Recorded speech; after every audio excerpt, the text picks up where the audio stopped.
ساتھیوں، مغربی اتر پردیش کے ضلع مظفر نگر کے گاؤں ککرولی سے بڑی خبر آ رہی ہے کہ گاؤں ککرولی کے ایک مفتی صاحب کو پولیس کے داروغہ نے بری طرح مارا پیٹا ہے اور ان کا مہنگا موبائل بھی توڑ دیا ہے۔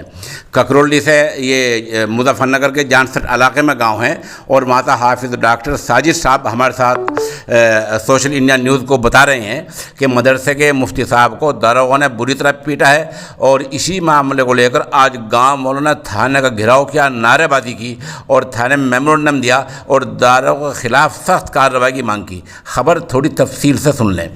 مغربی یو پی کے ضلع مظفر نگر میں پولیس کے ذریعے ایک مفتی صاحب کو مارنے پیٹے جانے کا معاملہ سامنے آیا ہے۔ اس معاملے کو لے کر آج گاؤں ککرولی کے سراج العلوم کے مفتی نوید نے درجنوں لوگوں کو ساتھ لے کر تھانے کا گھیراؤ کیا اور تحریری طور پر تھانے میں درخواست دی کہ وہ گاؤں بیہڑا سادات سے موٹر سائیکل میں پیٹرول ڈلوا کر نکلے ہی تھے کہ پولیس والوں نے لاک ڈاؤن کا حوالہ دے کر پہلے ان کا مذاق اڑایا، گالی گلوچ کی اور پھر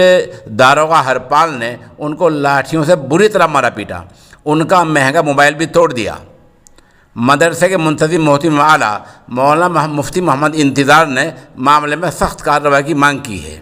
اور